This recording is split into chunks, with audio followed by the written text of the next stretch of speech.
ترقی کا مطلب یہ نہیں ہے کہ آپ اپنے اللہ کو بھول جائیں۔ 4 پیسے آ گئے، اسٹینڈرڈ بن گئے، گھر میں اسٹینڈرڈ پن آ گیا، اس کا مطلب یہ نہیں کہ آپ کے گھر کی عورتیں پردہ کرنا بند کر دیں۔ اسٹینڈرڈ بن گئے تو قرآن پڑھنا بند کر دو، ایسا نہیں ہے میرے بھائی۔ قبر کے اندر یہی قرآن آپ کے کام آئے گا۔ میں نہیں منع کرتا تم اپنے بچوں کو میڈیکل کی تعلیم دو، میں منع نہیں کرتا۔ اپنی بچیوں کو تم اعلیٰ تعلیم دو، میں منع نہیں کرتا، مگر واللہ میرا کلیجہ دکھتا ہے جب کٹیہار کے بڑے بڑے کالجوں میں مسلمان لڑکی چہرہ کھول کر کے بے پردگی کے ساتھ اپنے بوائے فرینڈ کے ساتھ، اپنے بیچ میٹ کے ساتھ، اپنے کلاس میٹ کے ساتھ گھوم رہی ہے، پارکوں میں گھوم رہی، تو تکلیف ہوتی ہے کہ یہ قوم تعلیم حاصل کر رہی ہے، اس قوم کی لڑکیاں تعلیم حاصل کر رہی ہیں یا بے حیائی کر رہی ہیں، بے پردگی کر رہی ہیں۔ حالات یہ ہیں، لڑکی 8-9 سال کی ہوتی ہے، لڑکا 10-12 سال کا ہوتا ہے۔ ابھی لڑکا بہت چھوٹا ہے، لڑکی بہت چھوٹی ہے، ابھی دنیا کی بہت ساری باتیں ان کو معلوم بھی نہیں ہے، مگر یوٹیوب نے ان کو سکھا دیا ہے، فیس بک نے ان کو سکھا دیا ہے، انسٹاگرام نے ان کو سکھا دیا ہے۔ 9-9 سال کی لڑکیوں کے بھی بوائے فرینڈ موجود ہیں، 10-12 سال کے لڑکوں کی گرل فرینڈ موجود ہیں۔ میں اسی سماج کی اور اسی معاشرے کی حقیقت آپ کو بتا رہا ہوں میرے بھائی۔ واللہ میرے پیارے نوجوان ساتھیوں، میری بہنوں، دنیا کی یہ تعلیم آپ حاصل کیجئے، مگر اکبر الہ آبادی کا وہ شعر میں آپ کو سناتا ہوں۔ تم شوق سے کالج میں پڑھو، چرخ پہ جھولو، جائز ہے غباروں میں اڑو، چرخ پہ جھولو، بس ایک سخن بند ہے عاجز کا رہے یاد، اللہ کو اور اپنی حقیقت کو نہ بھولو۔ آپ کتنے بڑے کالج میں بھی پڑھ لیجئے، لیکن آپ کو یہ نہیں بھولنا ہے کہ آپ مسلمان ہیں۔ اللہ کی قسم، کرناٹک کی وہ لڑکی جو نقاب میں اسکول جا رہی تھی، کالج جا رہی تھی، اور دنگائیوں نے اور فسادیوں نے اس کو دیکھ کر کے نعرہ لگایا تھا، اور اس لڑکی نے جس کا نام مسکان تھا، اس نے نعرہ تکبیر کی صدا بلند کی تھی، اللہ اکبر کہا تھا، ساری دنیا کے مسلمانوں نے اس لڑکی پر فخر کیا تھا۔ اور آج بھی بڑے بڑے کالجوں میں جو لڑکی نقاب میں رہتی ہے، اپنی حیا سے سمجھوتا نہیں کرتی، اپنے پردے سے سمجھوتا نہیں کرتی، وہ پرائم منسٹر سے بھی ڈگری لینے جاتی ہے تو نقاب میں جاتی ہے۔ ایسی لڑکیوں پر ہمیں فخر ہے میرے بھائیوں، ایسی بہنوں پر ہمیں فخر ہے۔ تعلیم حاصل کرو، مگر قرآن کی بھی تعلیم حاصل کرو۔ یہ مدرسے، یہ چھوٹے چھوٹے مدرسے آج سیمانچل میں ترس رہے ہیں، ان کا انفراسٹرکچر دیکھ لو۔ میں کتنے مدرسوں میں جا کے دیکھا میں نے کہ ٹین کا شیڈ لگا ہوا ہے اور کچی زمین ہے، بچے بیچارے اس پہ پڑھ رہے ہیں۔ کشن گنج میں ایک مدرسے میں گیا، بہترین تعلیم ہو رہی ہے، اچھی پڑھائی ہو رہی ہے، مگر انفراسٹرکچر نہیں ہے۔ یہ بڑے بڑے نیتا آتے ہیں ہمارے یہاں، ان منسٹروں سے، ان نیتاؤں سے، ان ایم پیز اور ایم ایل اے سے کہو کہ ان مدرسوں کو بھی تھوڑا دھیان دیں۔ آج کتنے مدرسے میرے بھائیوں، نہ ان کے پاس انفراسٹرکچر ہے، نہ ان کے پاس ٹیچروں کو دینے کی ڈھنگ کی سیلری ہے، بیچارے سال میں ایک جلسہ کرتے ہیں، اور جلسے میں بھی جو لوگ آتے ہیں تقریر سنتے ہیں، کتنے لاکھ روپے کا جلسے پہ خرچ ہو جاتا ہے، اور آخر میں جو بچت ہوتی ہے مدرسے والوں کو بہت تھوڑی سی بچت ہوتی ہے۔ یہ تکلیف کی بات ہے میرے بھائیوں، یہ درد کی بات ہے۔ ان مدرسوں میں پڑھنے والے، قرآن پڑھنے والے بچوں کو حقیر سمجھتے ہیں ہم، واللہ انہیں حقیر مت سمجھو۔ تم ڈاکٹر بن جاؤ، تم انجینئر بن جاؤ، تم IAS آفیسر بن جاؤ، مبارک ہو تمہیں۔ یہ قرآن پڑھنے والے، یہ دبلے پتلے بچے، یہ پتلی دال پینے والے بچے، یہ بغیر چھلا ہوا آلو کھانے والے بچے، یہ جاگیر کا کھانا، اپنی عزت اور خودداری کو کچل کر گھروں سے لے جا کے ٹفن لے کر کھانا لانے والے یہ بچے، انہیں حقیر مت سمجھو میرے بھائیوں۔ اللہ کے نبی فرماتے ہیں، خیرکم من تعلم القرآن وعلمہ، تم میں سب سے بہترین انسان وہ ہے جو قرآن کو سیکھتا ہے اور قرآن کو سکھاتا ہے۔ قبر میں یہی قرآن آپ کے کام آئے گا۔ قبر میں منکر نکیر آئیں گے، پوچھیں گے من ربک، تیرا رب کون ہے؟ تو کہے گا میں انٹر پڑھ کے آیا ہوں، میں گریجویشن کر کے آیا ہوں، میں نے BCA کیا، میں نے MCA کیا، میں نے نیٹ نکالا، میں نے فلاں ایگزام پاس کیا۔ فرشتہ پوچھے گا من نبیوں کا، تیرے نبی کون ہے؟ ما دینوں کا، تیرا دین کیا ہے؟ اگر آپ نے دنیا کی ساری تعلیم حاصل کی ہے، اگر آپ نے رب کا قرآن نہیں پڑھا ہے، اگر آپ نے محمد رسول اللہ کی حدیثوں کو نہیں پڑھا ہے، قرآن و سنت کو نہیں پڑھا ہے، آپ منکر نکیر کے سوال کا جواب نہیں دے پائیں گے۔ اس سوال کا جواب اگر چاہیے تو قرآن پڑھنا پڑے گا، حدیث حدیثوں کو پڑھنا پڑے گا۔ میرے بھائیوں، آج کا دور تو بہت اچھا دور ہے، آج آن لائن بھی آپ دین کی تعلیم حاصل کر سکتے ہیں۔ اپنی بہنوں سے کہنا چاہوں گا جو کالج میں پڑھتی ہیں، جو یونیورسٹی میں پڑھتی ہیں، اے میری پیاری بہنوں، آج ایسے کورس بھی ہو رہے ہیں، آن لائن کورس ہو رہا ہے۔ لاک ڈاؤن میں خود میں نے کئی کورس چلائے آن لائن، اور مجھے بڑے فخر کے ساتھ آج میں دبئی تک میرے اسٹوڈنٹ موجود ہیں۔ میرے پاس میسج آتا ہے، مولانا صاحب میں آپ کا اسٹوڈنٹ ہوں۔ لڑکیوں کا، میری مسلمان بہنوں کا بھی کبھی کبھی فون آتا ہے۔ بڑی خوشی ہوتی ہے کہ جب وہ کہتی ہیں کہ میں نے آپ سے آن لائن کورس تعلیم حاصل کی تھی۔ آج مدرسے کی چار دیواری کے اندر بیٹھ کر کے دین کی تعلیم اگر دینا پاسبل ہے تو آن لائن بھی آپ تعلیم حاصل کر سکتے ہیں اور تعلیم دے سکتے ہیں۔ میرے پیارے ساتھیوں، دنیا کا جتنا علم حاصل کرنا ہے کر لو، مگر قبر میں جو کام آنے والا علم ہے وہ آخرت کا علم ہے، وہ قرآن و سنت کا علم ہے۔ اور اللہ تعالیٰ قرآن میں کہتا ہے یعلمون ظاہرا من الحیات الدنیا، میرے بہت سارے بندے ایسے ہیں جن کے پاس دنیا کی تو بہت نالج ہے لیکن آخرت کے معاملے میں غافل ہیں۔ کہیں ایسا نہ ہو میرے بھائیوں، دنیا کی ڈگریاں تو ہمارے پاس ہوں، دنیا کا علم تو ہمارے پاس ہو، مگر آخرت کے معاملے میں ہم زیرو ہوں، آخرت کی ہمیں کوئی نالج نہ ہو۔ امام حسن بصری کہتے ہیں کہ کچھ لوگ اتنے ماہر ہوتے ہیں، اتنے قابل ہوتے ہیں کہ اپنے انگلی کے ناخن پہ رکھ کے بتا دیتے ہیں کہ دینار کا وزن کتنا ہے۔ اتنے ماہر ہوتے ہیں، اپنے دنیا کے معاملے میں اتنے قابل ہوتے ہیں، لیکن 2 رکعت نماز پڑھنے کا طریقہ ان کو نہیں آتا۔ اسی کٹیہار میں مجھے یاد ہے، نماز پڑھنے کے لیے بیٹھا، پیچھے سے ایک آدمی آتا ہے، اس کو کسی نے بتایا کہ عبدالغفار صاحب نماز پڑھ رہے ہیں، جاؤ ان کے ساتھ پڑھ لو۔ نماز ختم ہو چکی تھی، میں بعد میں آیا تھا، میں اپنی الگ نماز پڑھ رہا تھا۔ اب وہ آدمی آیا تو اس کو یہ بھی پتہ نہیں کہ دائیں کھڑا ہونا ہے کہ بائیں کھڑا ہونا ہے، یہ بھی نہیں معلوم۔ کتنے علاقوں میں جاتا ہوں، میں مسافر ہوں، ظہر کی نماز کا ٹائم ہے، مسجد کے امام صاحب نے کہا مولانا صاحب آپ نماز پڑھا دیجیے۔ میں کہتا ہوں بھائی میں مسافر ہوں، رہنے دیجیے۔ نہیں مولانا آپ آئے، آپ پڑھا دیجیے۔ میں اعلان بھی کر دیتا ہوں کہ میں مسافر ہوں، میں 2 رکعت پڑھوں گا، آپ لوگ پوری کر لیجیے گا۔ اس کے باوجود بہت سارے لوگ سلام پھیر دیتے ہیں اور پھر تاکنے لگتے ہیں، اور پھر ان کو سمجھ میں آتا ہے باقی لوگ 2 رکعت پڑھ، تو وہ بھی جلدی جلدی اٹھ کے پڑھنے لگتے ہیں۔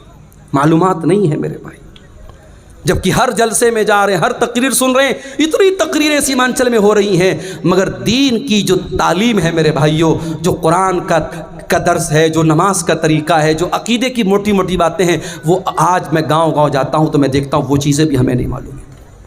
ہم بڑے فخر کے ساتھ پورے انڈیا میں ہم بیان کرتے ہیں کہ یہ شیرشاہ آبادی یہ قوم ہے، جو سیمانچل کے اندر یہ قوم ہے، اور 90% یہ قوم اہل حدیث قوم ہے، مگر آج شیرشاہ آبادیوں میں بھی تعویذ پہنا جا رہا ہے۔ آج شیرشاہ آبادیوں میں بھی بعض بستیوں میں قبر پرستی شروع ہو گئی ہے، تعویذ اور گنڈا شروع ہو گیا ہے، حرام قسم کی جھاڑ پھونک شروع ہو چکی ہے۔ کیوں؟ کیونکہ عقیدہ مضبوط نہیں ہے، توحید مضبوط نہیں ہے، دین کا علم نہیں ہے۔ میرے پیارے ساتھیوں، دین کا علم حاصل کرو، دین کا علم ہی آپ کو قیامت کے دن بھی کام آئے گا اور قبر میں بھی کام آئے گا۔ میں منع نہیں کرتا، آپ دنیا کی ترقی حاصل کیجئے، دنیا کو کامیاب بنائیے، مگر قرآن ہمیں جو دعا سکھاتا ہے، ربنا آتنا فی الدنیا حسنہ وفی الآخرۃ حسنۃ وقنا عذاب النار، اے اللہ تو دنیا کی بھی بھلائی ہم کو عطا فرما دے اور آخرت کی بھلائی بھی ہم کو عطا فرما دے، اور جہنم کی آگ سے ہم کو بچا لے۔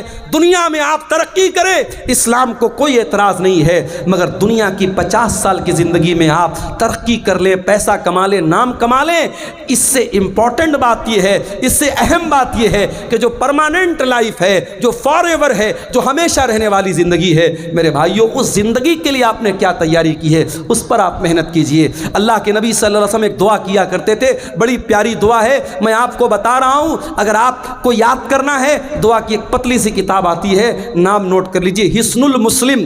یہ کتاب آپ کو کہیں بھی مل جائے گی، اگر موبائل آپ کے پاس موجود ہے، اس کے پلے اسٹور میں جا کے آپ ٹائپ کیجئے حصن المسلم، تو یہ کتاب وہاں پر بھی آپ کو مل جائے گی۔ اللہ کے نبی بڑی پیاری دعا کرتے تھے، اللہم اصلح لی دینی الذی هو عصمت امری واصلح لی آخرتی التی واصلح لی دنیایا التی فیہا معاشی۔ اے اللہ میرے دین کو صحیح کر دے، میرے دین کی اصلاح کر دے، کیونکہ دین ہی میرے معاملے کی بنیاد ہے۔ اور اے اللہ میری دنیا کو بھی تو اچھا کر دے، کیونکہ مجھے زندگی دنیا میں گزارنا ہے۔ وَأَصْلِحْ لِي آخِرَتِي الَّتِي إِلَيْهَا مَعَادِي، اور اے اللہ میری آخرت کو بھی تو درست کر دے، کیونکہ مرنے کے بعد مجھے لوٹ کر کے آخرت کی طرف جانا ہے۔ وَاجْعَلِ الْحَيَاةَ زِيَادَةً لِّي فِي كُلِّ خَيْرٍ، اور اے اللہ میری زندگی کو ایسا بنا دے کہ زندگی میں ہر آنے والا دن پیچھے والے دن سے بہتر ہو، ہر دن کوئی نیا نیکی کا کام کروں، کوئی اچھا کام کروں۔ اسی کٹیہار کے علاقے کے لوگوں نے مجھے بتایا کہ پر ہیڈ وہ 10 روپیہ کلیکشن کر رہے ہیں۔ 10 روپے کی آج کے زمانے میں کوئی ویلیو نہیں، لوگ پان کھا جاتے ہیں 10 روپے کا۔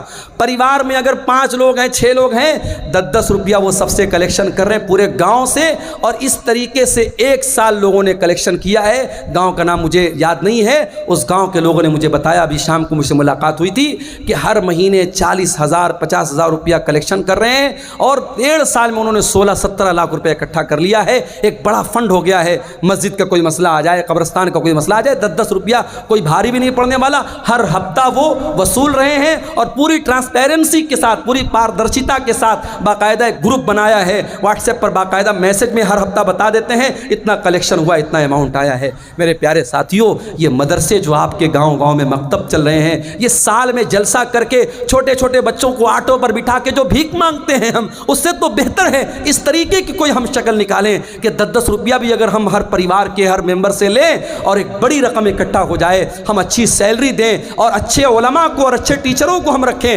ہماری قوم کے بچے قرآن و حدیث پڑھیں۔ یہ مجھے بڑا اچھا لگا، یہ کرنے کا کام لگا جو آپ کے سیمانچل میں یہ کام کیا جا سکتا ہے۔ مجھے تکلیف ہوتی ہے میرے بھائیوں، آج اپنے کھانے پر پہننے پر، مجھے اسی شیرشاہ آبادی سماج کے لوگوں نے بتایا کہ آج شیرشاہ آبادیوں میں ایسے بھی گاؤں ہیں جہاں شادیوں میں ڈی جے بج رہا ہے، مسلمان آدمی کی شادی ہے، اہل حدیث کی شادی ہے، شیرشاہ آبادی کی شادی ہے، اور شادی میں ڈی جے بج رہا ہے، باپ بھی بے شرم لوگوں کی طرح ناچ رہا ہے، ماں بھی بے شرم لوگوں کی طرح ناچ رہی ہے، یہ ناچ گانا ہو رہا ہے۔ میرے پیارے ساتھیوں، اللہ کا عذاب نہیں آئے گا تو کیا آئے گا؟ یہی وہ دور تھا، اللہ کے پیارے نبی نے بتایا تھا کہ میری امت پر وہ دور آئے گا، خسفن و قصفن و مسخن، میری امت کے لوگوں کو زمین میں دھسا دیا جائے گا، میری امت کے لوگوں پر آسمان سے پتھر برسیں گے، اور میری امت کے لوگوں کو سور اور بندر بنا دیا جائے گا۔ ایسا دور آئے گا۔ صحابہ نے کہا اللہ کے نبی ایسا دور کب آئے گا؟ آپ نے فرمایا اذا ظہرت القینات والمعازف، جب ناچنے گانے والیاں مسلمانوں کے گھروں میں آ جائیں گی،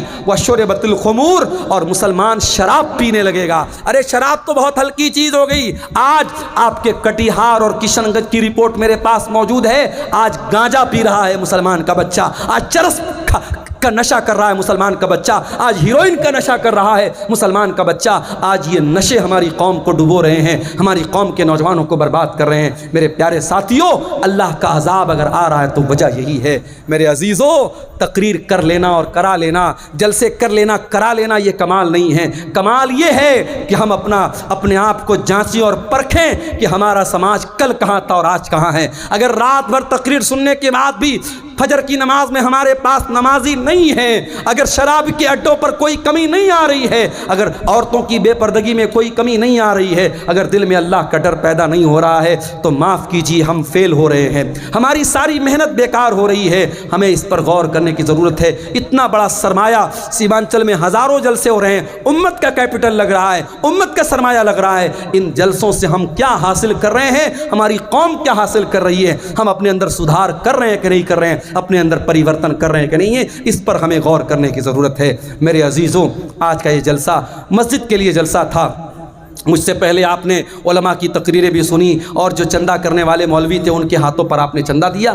جاتے جاتے بھی میری گزارش ہے کہ اللہ کے گھر میں آپ تعاون کر کے جائیے گا۔ ہمارے یہاں لوگ LIC لیتے ہیں۔ LIC کا ایک نعرہ ہے جیون، زندگی کے ساتھ بھی اور زندگی کے بعد بھی۔ میں آپ کو بتا دوں کہ مسجد میں آپ کا 10 روپیہ بھی لگا ہے، مسجد میں آپ کا 100 روپیہ بھی لگا ہے، تو یہ LIC کی جو پالیسی ہے نا، وہ تو دنیا میں آپ کے کام آئے گی۔ وہ بھی حرام طریقے سے پیسہ کما رہے ہیں آپ، LIC کا جو پیسہ پیسہ ہے، لیکن یہ آپ جو پیسہ لگائے ہیں مسجد میں، یہ آپ کو آخرت میں کام آئے گا۔ اللہ کے نبی نے کچھ چیزوں کا ذکر کیا ہے جو مرنے کے بعد بھی انسان کے کام آتی ہیں۔ اس میں ایک چیز کیا ہے؟ او صدقۃ جاریۃ، ایسا صدقہ انسان کر کے جائے جو اس کے مرنے کے بعد بھی کنٹینیو جاری رہے۔ میرے عزیزو، مسجد اور مدرسے کی عمارت میں لگنے والا آپ کا پیسہ صدقہ جاریہ ہے۔ آج ہم لوگ بڑے خوش ہوتے ہیں، صاحب مولانا مطیع الرحمان صاحب کے ذریعے مسجد بن رہی ہے، فلاں مولانا صاحب کے ذریعے مسجد بن رہی ہے۔ کبھی آپ نے غور کیا یہ جتنے مشاری کا کام کرنے والے علماء ہیں، یہ اپنا پیسہ تو نہیں لگا رہے ہیں؟ یہ عرب کے کچھ لوگ ہیں، اللہ کے نیک بندے ہیں، کوئی اپنی ماں کے نام سے مسجد بنوا رہا ہے، کوئی اپنے باپ کے نام سے ٹیوب ویل لگوا رہا ہے، کوئی اپنے بھائی کے نام سے مدرسہ بنوا رہا ہے۔ جو جذبہ عرب کے لوگوں میں پیدا ہوا اور ہندوستان اور بہار، بنگال اور نیپال میں ان کے پیسے سے مسجد بن رہی ہے، تو وہ جذبہ کیا ہمارے اندر پیدا نہیں ہو سکتا؟ میرے پیارے ساتھیوں، وہ جذبہ یقیناً پیدا ہو سکتا ہے۔ وہ جذبہ پیدا کرو، ہم اپنے لیے جو بنائیں گے وہ یہی رہ جائے گا، جو دنیا کے لیے، امت کے لیے چھوڑ کے جائیں گے وہ انشاءاللہ آخرت میں ہمارے کام آئے گا۔ اس لیے جن کو اللہ نے نوازا ہے وہ اس طریقے کے نیکی کاموں میں بڑھ چڑھ کے حصہ لیں۔ دنیا کی حقیقت کے موضوع پر یہ چند باتیں آپ کے سامنے میں نے رکھی ہیں۔ اللہ سے اس دعا کے ساتھ رب العالمین ہمیں دنیا کے ساتھ ساتھ آخرت کی تیاری کرنے کی توفیق عطا فرمائے۔ رب العالمین ہمیں جنت میں لے جانے والا عمل کرنے کی توفیق عطا فرمائے۔ رب العالمین ہمیں صحیح معنوں میں جنتی بنا دے۔ رب العالمین ہمیں سے جو بیمار ہیں ان کو شفائے کامل عاجل عطا فرمائے۔ جو روزی روٹی سے پریشان ہیں اللہ ان کے کاروبار میں برکت نصیب فرمائے۔ اللہ جب تک ہمیں دنیا میں زندہ رکھے اسلام پر زندہ رکھے اور ہم سب کا خاتمہ ایمان پر ہو، آمین۔ وآخر دعوانا الحمد للہ رب العالمین، والسلام علیکم۔